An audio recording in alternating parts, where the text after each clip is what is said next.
नमस्कार, शाम के 7 बज चुके हैं। मैं हूं दीप्ति शाही सिंह। देश प्रदेश के बुलेटिन में आपका स्वागत है। देश प्रदेश में अगले आधे घंटे वो सारी खबरें होंगी जो आपके लिए जरूरी है। खबरें वो भी हैं जो कल अखबारों की सुर्खियों में होंगी। बुलेटिन की शुरुआत करते हैं एक बड़ी खबर से। पीएम मोदी देश में लागू 3 नए कानूनों को लेकर उन्होंने क्या कुछ कहा है, आपको सुनाते हैं। मुझे भरोसा है सबके सहयोग से बनी भारत की ये न्याय संहिता भारत की न्याय यात्रा में मील का पत्थर साबित होगी। पीएम मोदी मंगलवार को चंडीगढ़ में थे। अवसर था देश को मिले नए 3 कानूनों को देशवासियों को समर्पित करने का। कार्यक्रम को संबोधित करते हुए पीएम मोदी ने 3 नए कानून को देश को गुलामी की मानसिकता से मुक्ति दिलाने के लिए मील का पत्थर बताया। इन कानूनों की सोच और मकसद यही था कि भारतीयों को दंड दिया जाए, गुलाम रखा जाए। और दुर्भाग्य देखिए, आजादी के बाद दशकों तक हमारे कानून उसी दंड संहिता और पिनल माइंडसेट के इर्द गिर्द ही घूमते रहे, मंडराते रहे। आजाद देश में गुलामों के लिए बने कानूनों को क्यों ढोया जाए? ये सवाल न हमने खुद से पूछा, न शासन कर रहे लोगों ने इस पर विचार करने की जरूरत समझी। और इसलिए मैंने 15 अगस्त को लाल किले से गुलामी की मानसिकता से मुक्ति का संकल्प देश के सामने रखा था। अब भारतीय न्याय संहिता, नागरिक संहिता, इसके जरिए देश ने उस दिशा में एक और मजबूत कदम उठाया है। पीएम मोदी मंगलवार को चंडीगढ़ के पंजाब इंजीनियरिंग कॉलेज पहुंचे थे। पीएम के साथ गृह मंत्री अमित शाह भी मौजूद थे। मोदी जी ये जो 3 कानून लेकर आए हैं, ये भारतीयों द्वारा बने, भारत की संसद में बने और भारत के नागरिकों को न्याय मिले, सुरक्षा मिले, इसके लिए बनाया गया है। पीएम मोदी ने इस दौरान तीनों अधिनियम की समीक्षा भी की।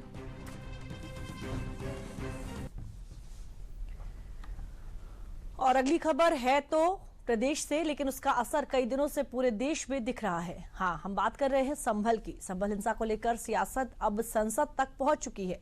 संसद में आज संभल मुद्दे पर जमकर बहस हुई। ये रिपोर्ट देख लीजिए। संभल जो इसलिए जाना जाता था कि भाईचारे के साथ वहां रहते हैं लोग, वहां अभी से नहीं, सदियों पुराना भाईचारा हजारों साल से इसी तरह रहते आए हैं। लेकिन अचानक ये जो घटना हुई है, ये सोची समझी रणनीति के तहत वेल प्लान्ड हुआ है और वहां के भाईचारे को गोली मारने का काम हुआ है। संभल पर शुरू हुआ सियासी दंगल अब सदन तक पहुंच गया है। मंगलवार को जब पहली बार सुचारू रूप से सदन की कार्यवाही शुरू हुई तो सपा अध्यक्ष अखिलेश यादव ने सीधे संभल का मुद्दा उठाया। अखिलेश ने संभल की हिंसा को लेकर बीजेपी पर निशाना साधा। जो घटना हुई है वो सोची समझी साजिश है। वहां जो खुदाई की बात लगातार अध्यक्ष महोदय देश में कोने कोने पर भारतीय जनता पार्टी और उनके सहयोगी और समर्थक, शुभचिंतक बार बार खुदाई की जो बात कर रहे हैं अध्यक्ष महोदय, ये खुदाई जो है हमारे देश का सौहार्द, हमारे देश का भाईचारा, हमारे देश का गंगा जमनी तहजीब को खो देगा। अखिलेश यादव सदन से बाहर निकले तो भी उनका मिजाज वही रहा। अखिलेश ने संभल की घटना के लिए अधिकारियों को भी नहीं बख्शा। सरकार का कराया हुआ ये सब कुछ है। सरकार चाहती थी कि चुनाव में जो वोट की लूट हुई है उस पर चर्चा नहीं हो। जिस तरह महिलाएं खड़ी हो गईं, रिवॉल्वर के सामने भी वो डरी नहीं, पुलिस की बदतमीजी के सामने भी नहीं डरी और वोट डालना चाहती थी। आप सब जानते हो कि जितने बाई इलेक्शन हुए उत्तर प्रदेश में सब जगह वोट नहीं डालने दिया गया और फिर ये संभल का इस तरह की घटना करा दी। जो अधिकारी हैं उन्होंने कराया है। अखिलेश यादव सदन को गुमराह कर रहे थे, सदन में सरासर गलत बोल रहे थे। अखिलेश यादव ने कानून की धज्जियां उड़ाई, कोर्ट पर प्रश्न चिन्ह लगाए। अखिलेश यादव कानून को कभी नहीं मानते, उनके डीएनए में हिंदू विरोधी है। राम भक्तों पर गोली उन्हीं की सरकार ने चलाई थी, इसलिए वो मुस्लिम वोट के लिए कुछ भी कर सकते हैं। संभल हिंसा को लेकर जहां बीजेपी ने सपा पर संगीन आरोप लगाए थे, वहीं अब सपा खुद बीजेपी पर हमलावर है। लेकिन पूरे घटनाक्रम में आधिकारिक तौर पर भी सपा के ही संलिप्त होने के आधार मिले हैं। अब बात सियासत की हो रही है तो देश की ऐसी खबर दिखाते हैं जो कई दिनों से सस्पेंस में भी है और सुर्खियां भी बटोर रही है। हम बात महाराष्ट्र की सियासत की कर रहे हैं। शपथ ग्रहण की तारीख नजदीक है, लेकिन महाराष्ट्र का अगला सीएम कौन होगा अभी तय नहीं हो पाया है।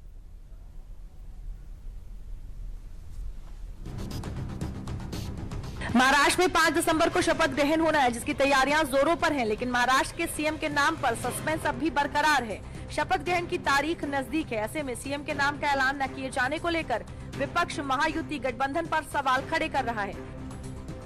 बहुमत है उनके पास, पूरा भारी बहुमत है, फिर भी ये लोग मुख्यमंत्री का नाम। महाराष्ट्र में सीएम के नाम का औपचारिक ऐलान भले न हुआ हो, लेकिन अंदर खाने देवेंद्र फडणवीस के सीएम बनने के कयास काफी समय से चले आ रहे थे।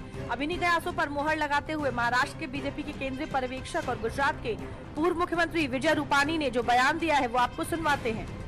सबसे बड़ी पार्टी भारतीय जनता पार्टी बनी है। दूसरा, शिंदे जी ने ही स्टेटमेंट दिया था कि भाजपा के सीएम बने तो मुझे कोई तकलीफ नहीं है। तो मुझे लगता है, मेरी बात नहीं हुई लेकिन मुझे लगता है कि इस बार बारी भाजपा के सीएम बनने की होगी, ऐसी संभावना है। कल सुबह 11 बजे हमारे सभी विधायक दल की बैठक है और वहां हम लोग चर्चा विचारणा करेंगे और उसके बाद सर्वसम्मति से नेता की चुनाव होगी और उसका नाम हाईकमान को बताएंगे, फिर घोषित करेंगे। शपथ ग्रहण समारोह की तैयारियां जोरों पर हैं। शपथ ग्रहण समारोह मुंबई के आजाद मैदान में होगा, जिसके लिए मंच बनाने की तैयारी भी शुरू हो गई है। बस जरूरत है तो उन नामों के ऐलान का जो इस मंच पर चढ़कर शपथ लेने वाले हैं। तो देश प्रदेश की अगली खबर प्रदेश से है। खबर फिर से संभल की ही है। अभी कल संभल जाने को लेकर यूपी कांग्रेस अध्यक्ष अजय राय ने खूब बखेड़ा खड़ा किया था, तो अब कल राहुल गांधी के संभल जाने की बात सामने आई है। इसको लेकर कांग्रेस ने बाकायदा ऐलान किया है। देखिए पूरी रिपोर्ट।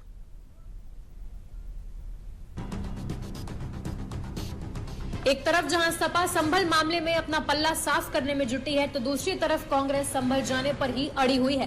बुधवार को राहुल गांधी संभल जाने वाले हैं। इसको लेकर मुरादाबाद मंडल आयुक्त अंजनेय कुमार सिंह ने राहुल गांधी से अभी संभल न जाने की अपील की है। देखिए, कल राहुल जी का संभल जाने का कार्यक्रम है और ऑलमोस्ट ये फाइनल हो गया कि कल सुबह राहुल जी दिल्ली से संभल के लिए निकलेंगे और संभल में जाकर के पीड़ितों के साथ मुलाकात करेंगे। अभी यही कार्यक्रम आया है। अभी संभल ना आवे ताकि हमें पूरी तरह से शांति बहाली, मतलब पूरी तरह से सामान्य करने में संभल को आसानी हो। और जिम्मेदार लोग हैं, इसमें हमारी इस बात को समझेंगे, ऐसी हम उम्मीद भी करते हैं। और इसलिए रिक्वेस्ट की जा रही है माननीय नेता विपक्ष से भी। प्रशासन लगातार बातचीत कर रहा है, रिक्वेस्ट कर रहा है कि अभी अपना प्लान जो भी है वो कैंसिल करें। प्रशासन हो या सरकार, हर कोई विपक्ष से सुरक्षा को लेकर इस समय यही अपील कर रहा है कि संभल ना जाएं, लेकिन विपक्ष है कि अपनी बात पर अड़ा हुआ है। लिहाजा सत्ता पक्ष का खेमा भी कांग्रेस के इस रवैये पर बरसा है। ये राजनीतिक रोटियां सेकने वाला काम केवल है और जो अपनी बात कहना है जरूर कहें, लेकिन संभल की जो कानून व्यवस्था बहुत ही कम समय में, घंटों के अंदर सुधारने में सरकार सक्षम हुई, उसको बिगाड़ने का काम ना करें। इन सब की असली खींच तो कुंदरकी में जो अल्पसंख्यक वर्ग खुलेआम भारतीय जनता पार्टी के पक्ष में मतदान कर रहा था, वो इनकी पीड़ा और इनका दर्द है। कि अभी तक तो इनको सारे समाज ने इनको नकारा था, अब अल्पसंख्यक समाज भी इनको नकार रहा है। उस पीड़ा पे ये उत्तेजना कैसे फैल सके? कभी कांग्रेस का नाटक, कभी सपा का प्रयास, कभी किसी का प्रयास। फिलहाल विपक्ष के इस रवैये को बीजेपी उपचुनावों में मिली हार की कुंठा बता रही है और दूसरी तरफ शांति बहाल करने के असंवेदनशील बयानबाजी से बचने की सलाह भी दे रही है, पर विपक्ष के एजेंडे में ये शायद फिट नहीं बैठ रहा है।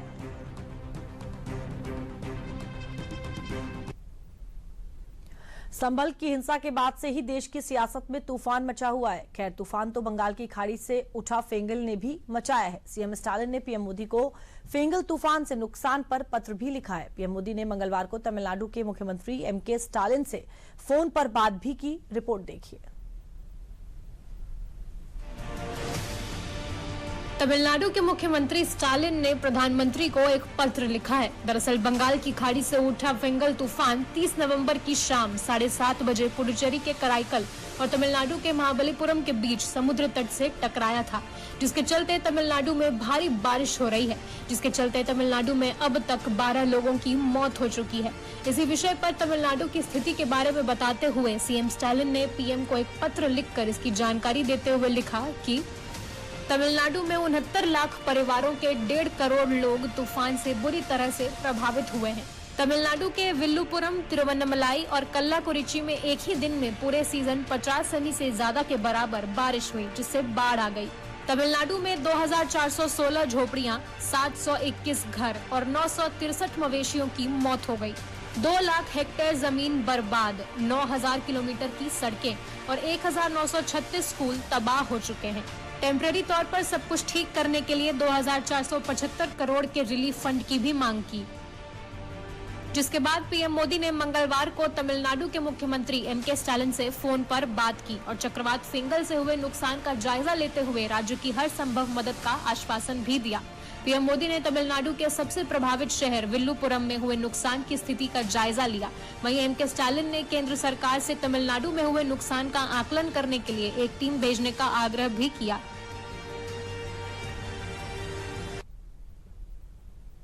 और अगली खबर आज की प्रदेश की एक और बड़ी खबर है। संभल के बाद यूपी के एक और जिले में मंदिर मस्जिद के विवाद का मामला तेजी से गर्म हो रहा है। आज इसी मामले को लेकर अदालत में सुनवाई हुई। कहां का है ये मामला, देखिए इस रिपोर्ट में।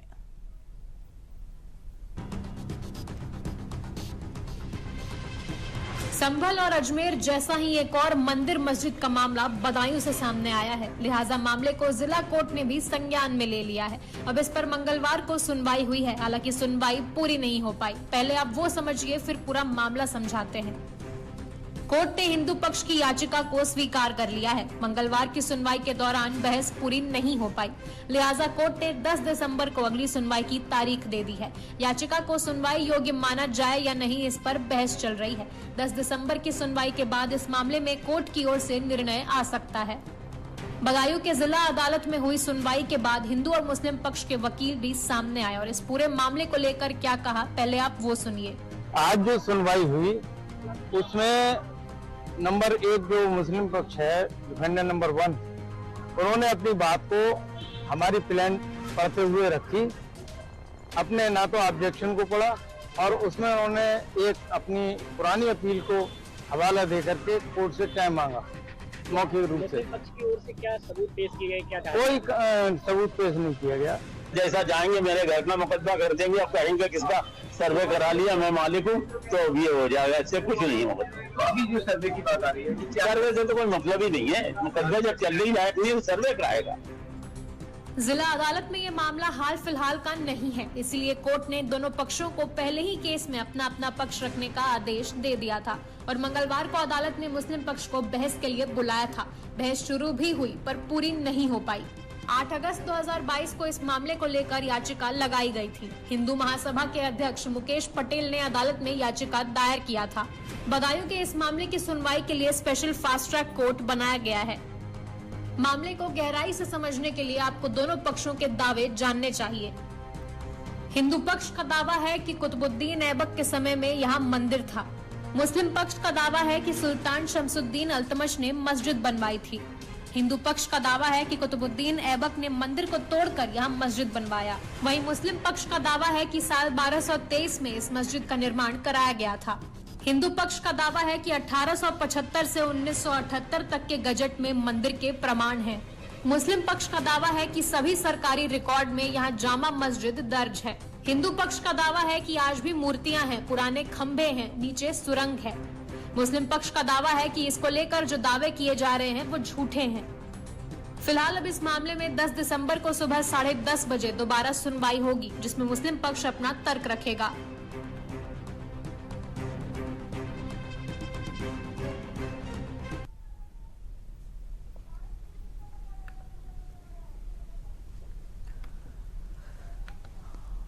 और अगली खबर जो है वो चीन से जुड़ी हुई है। अगली खबर देश की एक जरूरी खबर है। खबर भारत चीन संबंधों से जुड़ी है। विदेश मंत्री एस जयशंकर ने मंगलवार को भारत चीन सीमा विवाद पर संसद को जानकारी दी है।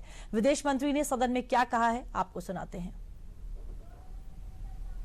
Sir, through you, I would like to inform the House that disengagement has been achieved in full in eastern Ladakh through a step-by-step process culminating in Depsang and Demchok. With the task of disengagement completed, it is now our expectation that discussions would commence with regard to the remaining issues that we have placed on the agenda. बीते कुछ समय में भारत चीन के बीच सुधरते संबंधों ने पूरी दुनिया की निगाह अपनी तरफ खींची है। ये साल भारत चीन के रिश्ते को लेकर ऐतिहासिक रहा है। मंगलवार को सदन में विदेश मंत्री एस जयशंकर ने भी भारत चीन सीमा विवाद पर संसद को जानकारी दी।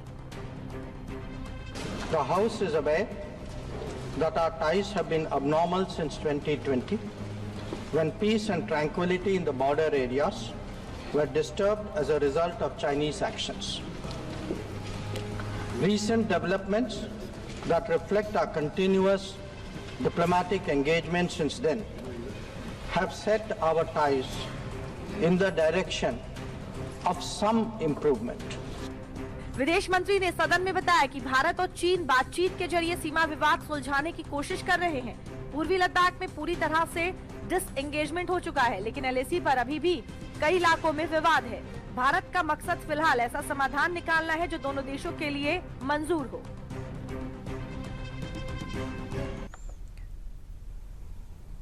तो देश प्रदेश में अगली खबर प्रदेश की है। खबर महाकुंभ से जुड़ी है। महाकुंभ की तैयारियां लगभग पूरी होने की कगार पर हैं। पीएम मोदी के भी प्रयागराज आने का काउंटडाउन शुरू हो चुका है। पीएम मोदी के दौरे से पहले सीएम योगी 7 दिसंबर को एक बार फिर प्रयागराज का दौरा करने वाले हैं।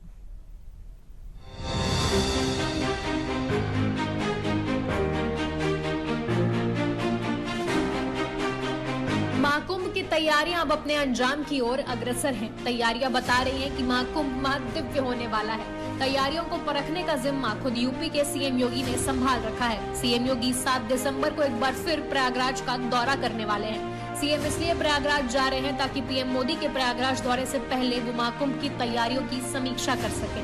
कुंभ के लेकर पूरी तैयारियां पूर्ण होने वाली हैं। कुंभ के उससे पहले माननीय प्रधानमंत्री नरेंद्र मोदी जी उद्घाटन कार्यक्रम में अपना आशीर्वचन हम सबको देंगे और कुंभ का नजारा, महाकुंभ का नजारा पूरी दुनिया देखेगी। व्यवस्थित, सुंदर, अलौकिक वातावरण होगा। महाकुंभ की तैयारियों के साथ साथ यूपी में पीएम मोदी के प्रयागराज दौरे को लेकर भी काफी चर्चा है, जिसके लिए सीएम योगी के साथ साथ पूरा प्रशासन कार्यरत है ताकि पीएम मोदी के दौरे से पहले महाकुंभ की ज्यादातर तैयारियां पूरी की जा सके। पीएम मोदी 13 दिसंबर को प्रयागराज के बमरौली एयरपोर्ट पहुंचेंगे। एयरपोर्ट से वो सेना के हेलीकॉप्टर से श्रृंगवेरपुर जाएंगे, जिसके बाद वो हेलीकॉप्टर से अरैल के डीपीएस स्कूल में बने हेलीपैड पर उतरेंगे। फिर कार से अरैल के वीवीआईपी घाट पहुंचेंगे, जहां से पीएम मोदी निषाद राज क्रूज से संगम जाएंगे, जहां पर पीएम महाकुंभ के सकुशल संपन्न होने के लिए विधि विधान के साथ पूजा करेंगे। संगम पर होने वाली जनसभा में लोगों को प्लास्टिक मुक्त महाकुंभ का संदेश देंगे। जनसभा में स्वच्छता कर्मी, गंगा सेवा दूत, नाविकों के साथ ही स्कूलों के विद्यार्थी भी शामिल होंगे। 2025 में होने वाले महाकुंभ के लिए तैयारियां जोरों शोरों से की जा रही हैं। 13 जनवरी से 26 फरवरी तक मनाए जाने वाले महाकुंभ को भव्य बनाने के लिए योगी सरकार की तैयारियां लगभग अपने अंतिम चरण में हैं।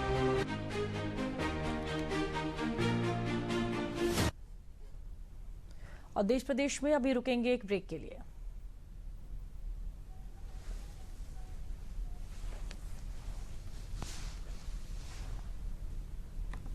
अच्छी चीजों में समय लगता है, खूबसूरती निखारने में वक्त लगता है। ब्यूटीफुल डिजाइन्स टेक टाइम, लेकिन KYC अपडेट मिनटों में। KYC अपडेट अब आप घर बैठे बैठे भी कर सकते हैं। Registered email, registered mobile number, online banking से, आधार, OTP बेस्ड eKYC से, या फिर वीडियो KYC से। यहाँ तक कि अकाउंट भी घर बैठे बैठे खोला जा सकता है। RBI कहता है, इन्हीं से सुनिए, जानकार बनिए, सतर्क रहिए। आप देख रहे देश प्रदेश में आपको देश की एक दिलचस्प घटना की खबर दिखाते हैं। खबर सियासी है लेकिन थोड़ी हटके है। क्यों हटके है आप इस रिपोर्ट में देख लीजिए। तस्वीरें पंजाब के स्वर्ण मंदिर से हैं, जहां गले में तख्ती डाले, हाथ में बरछा लिए, सेवादार के लिबास में दरबान बना बैठा ये शख्स कोई आम सेवादार नहीं, बल्कि कभी पंजाब के डिप्टी सीएम रहे शिरोमणि अकाली दल के अध्यक्ष सुखबीर सिंह बादल हैं। वही दूसरी तस्वीर स्वर्ण मंदिर में शौचालय साफ करते बादल सरकार में कैबिनेट मंत्री रहे नेताओं की है। ये सभी नेता एक सजा के तौर पर सेवादार की भूमिका में दिख रहे हैं। डिप्टी सीएम और उनकी कैबिनेट को किसने सुनाई है सजा, और सजा की क्या है वजह, ये भी जान लीजिए। सोमवार को श्री अकाल तख्त में राम रहीम मामले में 5 सिंह साहिबानों की बैठक हुई। श्री अकाल तख्त ने सुखबीर सिंह बादल सहित कई नेताओं को सुनाई धार्मिक सजा। अकाल तख्त ने 2007 से 2017 तक पंजाब में शिरोमणि अकाली दल और उसकी सरकार द्वारा की गई गलतियों के लिए सुनाई सजा। सजा पाने वालों में सुखबीर सिंह बादल, सुखदेव सिंह ढींडसा, जागीर कौर, प्रेम सिंह चंदूमाजरा, सुरजीत सिंह रखड़ा, विक्रम सिंह मजीठिया, सोहन सिंह ठंडल के अलावा महेशिंदर सिंह ग्रेवाल, शरणजीत सिंह ढिल्लो, चरणजीत सिंह, आदेश प्रताप सिंह कैरो और जन्मेजा सिंह सेखों हैं। इन सभी को धर्म के अनुसार काम न करने पर 5 मामलों में मिली है धार्मिक सजा।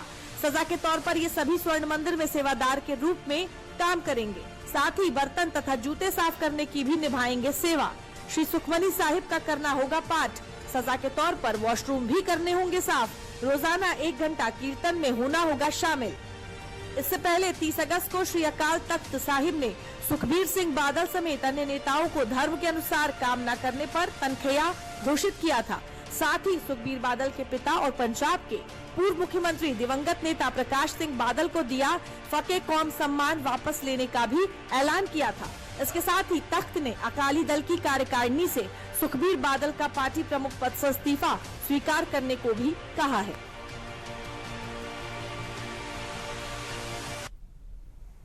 और देश प्रदेश में एक बार फिर से रुकेंगे ब्रेक के लिए।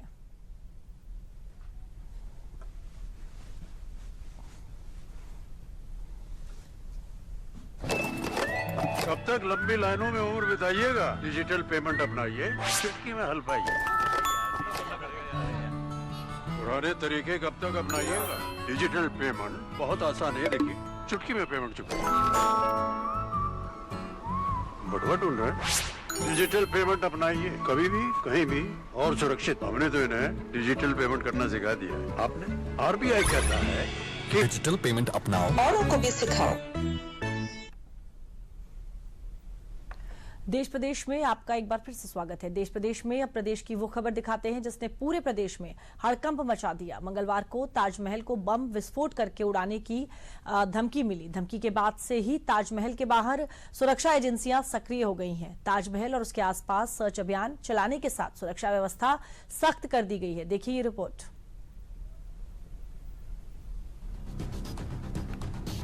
आगरा की विश्वविख्यात इमारत ताजमहल के पास सुरक्षा घेरे को बढ़ा दिया गया है, क्योंकि स्कूल, ट्रेन और होटलों को बम से उड़ाने की धमकी का सिलसिला अब ताजमहल तक पहुंच चुका है। दरअसल मंगलवार को तब हड़कंप मच गया जब दुनिया के 7 अजूबों में शुमार ताजमहल को बम से उड़ाने की धमकी मिली। ताजमहल को बम से उड़ाने की धमकी मिली। टूरिज्म विभाग को ईमेल के जरिए दी गई धमकी। ईमेल में लिखा गया था कि ताजमहल में बम लगा है। ईमेल में यह भी लिखा गया कि बम सुबह 9 बजे फटेगा। ईमेल से धमकी मिलने के बाद टूरिज्म विभाग से लेकर पुलिस महकमे तक में हड़कंप मच गया। सुरक्षा एजेंसियां सक्रिय हो गई। पुलिस की टीम बम निरोधक दस्ता सहित अन्य टीमों के साथ ताजमहल की जांच में जुट गई। ताजमहल के भीतर सीआईएसएफ की टीम ने जांच की है। हालांकि अब तक कोई संदिग्ध वस्तु हाथ नहीं लगी। धमकी भरा मेल भेजने वाले अज्ञात शख्स का भी पता लगाया जा रहा है। पूर्णिया पुलिस ने सांसद पप्पू यादव को धमकी देने के मामले में एक व्यक्ति को गिरफ्तार कर लिया है। पूछताछ में पता चला है कि षड्यंत्र सांसद के करीबी लोगों ने रचा था। देखिए ये रिपोर्ट। पूर्णिया से निर्दलीय सांसद पप्पू यादव को जान से मारने की धमकी देने वाले आरोपी को पूर्णिया पुलिस ने गिरफ्तार कर लिया है। आरोपी की पहचान भोजपुर जिले के रहने वाले रामबाबू राय के रूप में की गई है। आरोपी पप्पू यादव की पुरानी पार्टी जनाधिकार का कार्यकर्ता बताया जा रहा है। पुलिस द्वारा पूछताछ करने पर आरोपी ने कई बातों का खुलासा किया, जिसकी पुलिस द्वारा जांच की जा रही है। ये उनका समर्थक भी रह चुका है पहले का, और ये संभवतः उनकी पुरानी पार्टी में भी ज्वाइन किया गया था, जो जा पार्टी था। इसमें कुछ जो इसके द्वारा बताया गया, इसकी अभी तक पुष्टि नहीं हुई है, हम लोग तक से जांच में रखे हुए हैं। इनके द्वारा बताया गया कि जो माननीय सांसद महोदय हैं, उनके सहयोगियों के द्वारा इनसे कांटेक्ट किया गया और उनको बताया गया कि सांसद महोदय की सुरक्षा बढ़ाने के लिए आवश्यक है कि इस तरह की कोई धमकी किया जाए, और इनको तैयार कराया गया। इसमें इनको दिया गया कि क्या बोलना है उसमें, और इनको पैसे का लालच दिया गया कि भविष्य में इनको नेता भी बनाया जाएगा। इसमें खास बात यह है कि इसमें 2 वीडियो शूट किया गया था। एक तो उन्होंने भेजा है, दूसरा वीडियो ये रास्ते में करते हुए बना रहे थे, उसको लोग नहीं भेजे थे, ये बाद में भेजने का इनका प्लान। आपको बता दें कि आरोपी रामबाबू राय ने पप्पू यादव को 1 दिसंबर को वीडियो भेजकर जान से मारने की धमकी दी थी। वीडियो में 5 से 6 दिन में हत्या की धमकी दी थी और खुद को गैंगस्टर लॉरेंस बिश्नोई गैंग की बिहार टीम का सदस्य बताया। इसके बाद पूर्णिया पुलिस ने रामबाबू राय को सोमवार को भोजपुर से गिरफ्तार कर लिया था और मंगलवार सुबह आरोपी को पूर्णिया लेकर पहुंची। हालांकि इससे पहले भी सांसद पप्पू यादव को कई बार धमकियां मिल चुकी हैं।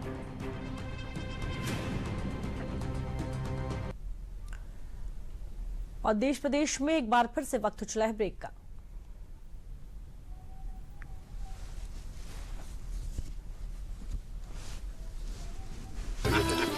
मिठाई तो हमारे जमाने में होती थी। हाँ तो जाइए ना अपने जमाने में। रोमांस तो हमारे जमाने में होता था। पेमेंट भी उसी जमाने का है। अरे भैया डिजिटल पेमेंट करना सीखे नए जमाने में। इजी सेफ एंड फास्ट है। हमने तो इनको डिजिटल पेमेंट करना सिखा दिया। आपने ये सेल्फी लेते हैं, ये हमारे जमाने का है।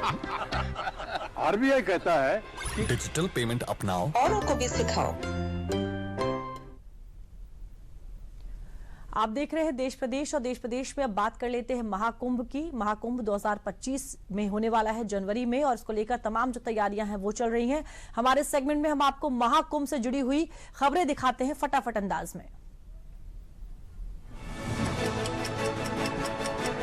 महाकुंभ की तैयारियों पर बोले डिप्टी सीएम ब्रजेश पाठक। महाकुंभ को लेकर लगभग सभी तैयारियां पूरी हो चुकी हैं। व्यवस्थित, सुंदर, अलौकिक महाकुंभ का नजारा पूरी दुनिया देखेगी। महाकुंभ में पौराणिक महत्व की 26 नक्काशीदार मूर्तियां देशी विदेशी श्रद्धालुओं के लिए बनेगी आकर्षण का केंद्र। श्रद्धालुओं के स्वागत में स्वयं अर्जुन, गरुड़, नंदी, ऐरावत और मां गंगा के साथ ही श्रवण कुमार भी मौजूद रहेंगे। प्रयागराज के महाकुंभ में 2 तरह की सुविधाएं मिलेंगी। एक तरफ तंबुओं का शिविर तो दूसरी तरफ 5 स्टार लग्जरी सुविधाओं से lace tent city. Tent city के लिए 1500 से 35,000 रुपए किराया देना होगा।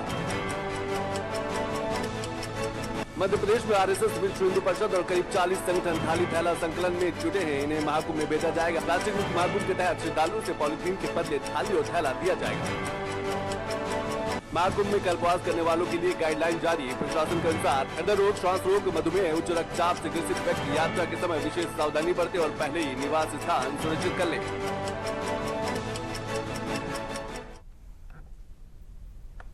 और देश प्रदेश में अब बात श्रीनगर की। श्रीनगर में दाची गांव के जंगलों से लगे हरवान इलाके में सुरक्षा बलों ने आतंकी जुनैद अहमद भट्ट को मार गिराया है। मुठभेड़ सोमवार रात से चल रही है। देखिए ये रिपोर्ट।